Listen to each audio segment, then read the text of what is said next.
바로 그 보기 어려운 추억의 버스 아시아자동차의 AM937L 차량을 보기 위해서 이렇게 밖으로 나와봤습니다. 오늘은 이 추억의 버스를 종이 모형으로 복원을 해보려고 하는데요. 안녕하세요. 류양별의 종이공방 류양별입니다. 오늘은 그동안 작업하던 작업실이 아니라 이렇게 밖으로 나와봤는데요. 바로 그 보기 어려운 추억의 버스 아시아자동차의 AM937L 차량을 보기 위해서 이렇게 밖으로 나와봤습니다. 오늘은 이 추억의 버스를 종이 모형으로 복원을 해보려고 하는데요. 이 추억의 버스 복원을 위해서 한국버스연구회 그리고 유튜브 원정TV를 운영하시는 이종원 님을 이 자리에 모셨습니다. 우선 간단하게 자기소개 부탁드릴게요. 네, 안녕하세요. 저는 원정TV와 한국버스연구회를 운영하고 있는 이종원이라고 합니다. 오늘 류황호님께서 이 버스를 구경하고 싶다고 하셔가지고 저도 함께 따라 나왔습니다. 네, 이렇게 귀중한 시간을 내주셔서 정말 진심으로 감사드립니다. 우선 이 차가 그 연식이 굉장히 오래된 차라고 들었어요. 네, 그렇습니다. 그래서 차를 좀 간단하게 소개를 해주실 수 있나요? 예.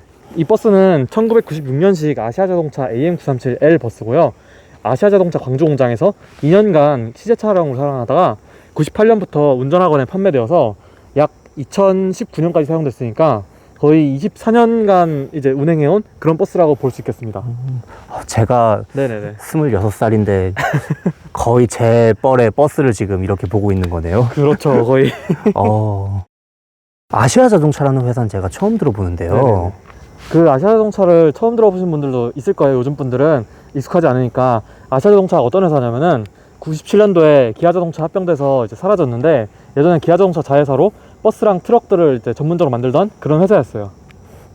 회사가 사라졌군요. 그렇죠. 제가 알기로는 이 버스가 그 90년대에는 활약을 했지만 지금은 없어진 버스라고 알고 있어요. 그게 맞나요? 네, 현재 국내에는 단 2대만 남아있고요. AM937 중 아시아 자동차 버스 제작 모델로는 전국에 유일하게 남아있는 버스입니다. 그러면 이 차의 가치에 대해서 혹시 설명을 해줄 수 있으신가요? 예. 우리나라에 단 2대밖에 안 남아있는 아시아자동차 AM937L 버스고요. 무엇보다 이제 차대 번호가 이 차가 자세히 보시면은 0001로 돼 있어요. 그러니까 AM937 버스의 가장 첫 번째 나온 차종이라는 얘기예요. 말씀해주신 것처럼 이게 그렇게 소중한 가치가 있는 버스인데 저희가 태어난 90년대에 현역이던 버스다 보니까 이게 운행되던 모습을 못 본 게 너무 아쉬운 것 같아요. 버스는 이제 운행될 때 더욱 가치가 있는 건데 그래서 그 당시 서울시내버스로 한번 종이로 복원을 해볼까요? 그게 가능해요? 뭐 어떻게든 되겠죠. 실제 차량을 모형으로 제작을 할 때 이 운전석 부분을 제작하기가 제일 어렵습니다. 이 계기판의 숫자라던가 버튼이라던가 또 이 라디오라던가 이렇게 재현할 부분들이 많고요. 자료 구하기도 어렵고요. 또 지금 보시면은 약간 곡선이 져 있는데 이런 것을 실제 모형으로 제작하기도 너무 어렵습니다.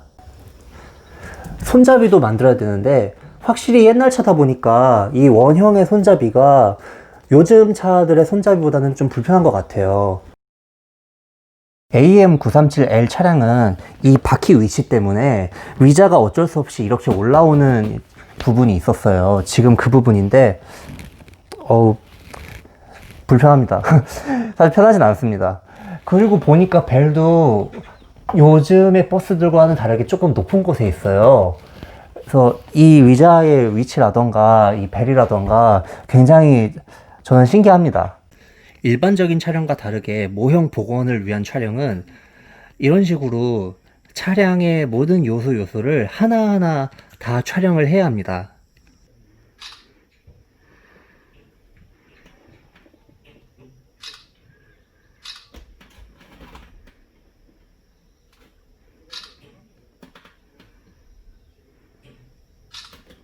모형을 만드는 과정 중에 쉬운 과정은 하나도 없지만 그 중에서도 어려운 과정을 꼽으라면은 이렇게 실제 버스를 구하고 실제 버스를 촬영할 수 있는 기회를 얻는 것 자체도 굉장히 어려운 것 같아요. 그런 의미로 오늘 이렇게 귀한 소중한 시간 내어주신 한국버스연구회 원정TV 이종원 님께 다시 한번 감사 인사를 드립니다. 별 말씀은. 어떤 멋진 모형이 나올지 정말 기대가 크고요. 저희 원정TV도 구독과 좋아요 많이 부탁드리겠습니다. 감사합니다. 그럼 이제 이 차량을 본격적으로 종이 모형으로 제작해 보겠습니다. 모형으로 제작할 사진을 촬영을 해왔습니다. 모형을 제작하면서 제일 어려운 것 중에 하나가 자료 수집입니다. 모형 제작을 위해서는 차량을 더 세세하게 관찰하는 사진이 필요합니다. 그래서 지금 이런 식으로 앞, 옆, 뒤 등을 세세하게 관찰하는 사진이 필요합니다. 그런데 사실 인터넷 검색으로 구할 수 있는 버스 사진들로는 모형 제작을 거의 할 수 없다고 봐도 될 것 같습니다. 이런 자료 수집에만 꽤 오랜 시간이 걸리기 때문에 모형을 제작하는 시간도 많이 늘어나는 것 같고요. 이렇게 자료 수집을 마쳤다면 이제 이 자료를 기반으로 도면을 제작을 해야 합니다. 종이 모형이 아닌 플라스틱, 레진 등으로 제작되는 상용 모형들은 다양한 규격을 가지고 있습니다. 하지만 저는 종이 모형을 제작을 하기에 A4 용지, A3 용지에 맞춘 용지 크기에 맞춰서 모형을 제작을 하고 있는데요. 모형을 A3라는 용지 안에서 제일 크게 만들려면은 1:27 크기가 됩니다. 즉, 이런 실제 차량을 27배 줄이면은 제가 만드는 모형의 크기가 되는 거죠. 도면 제작을 위해서는 우선 실제 차량의 크기를 알아야 되는데, 지금 제작하는 AM937L 차량의 경우는 길이 10.775m, 높이 3.263m입니다. 이것을 밀리미터 단위로 변환하고 27로 나누면 약 길이 400mm, 높이 120mm가 됩니다. 이 크기로 사각형을 그려준 후 실제 차량의 사진을 참고해 모양을 잡아줍니다. 그리고 역시 사진을 참고해가며 앞, 뒤, 창문 등을 그리며 차량의 모양을 잡아줍니다. 헤드라이트, 타이어 등 컴퓨터로 그리기 어려운 부분은 시간 관계상 보통 사진을 끼워 넣어 제작을 합니다. 그런데 이번에 제작할 차량의 경우 차량이 워낙 오래되어 있다 보니 녹이 슬어 있어서 사진을 그대로 사용할 수 없었습니다. 그래서 이번에는 부득이하게 컴퓨터로 그리는 식으로 작업을 하였습니다. 앞면, 뒷면도 동일하게 작업해줍니다. 그리고 한국버스연구회의 도움을 받아 90년대 서울시내버스에서 사용되던 행선판, 광고, 당시의 사명 등을 제작하였습니다.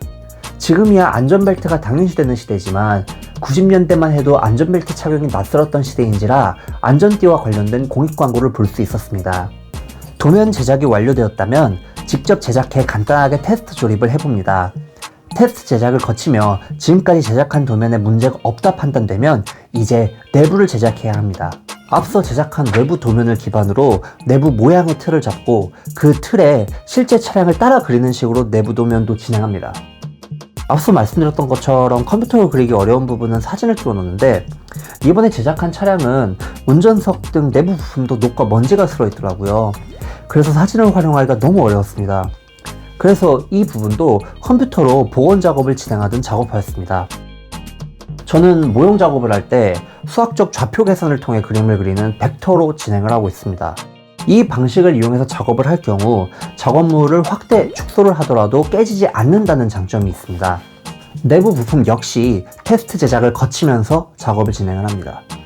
모형 도면을 제작하는 것은 디자인 능력이나 관련 프로그램을 얼마나 잘 사용하는지보다는 실제 차량을 얼마나 더 잘 관찰하느냐가 중요한 것 같습니다. 실제 차량을 거의 그대로 따라 그리는 것이기 때문에 창작에 필요한 디자인 능력보다는 더 잘 관찰하고 어떻게 하면 더 실제 차량 같이 만들 수 있느냐가 중요하다고 저는 생각을 합니다. 이렇게 외부 도면, 내부 도면의 제작이 완료되었습니다.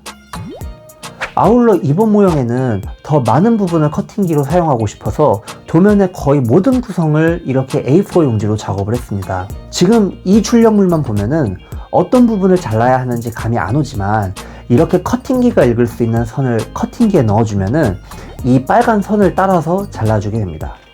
그리고 지금 보시는 것처럼 출력물의 각 모서리마다 있는 특이한 기호들이 커팅기가 읽고 이 커팅선을 맞춰 자를 수 있게 하는 일종의 가이드라인 역할을 합니다.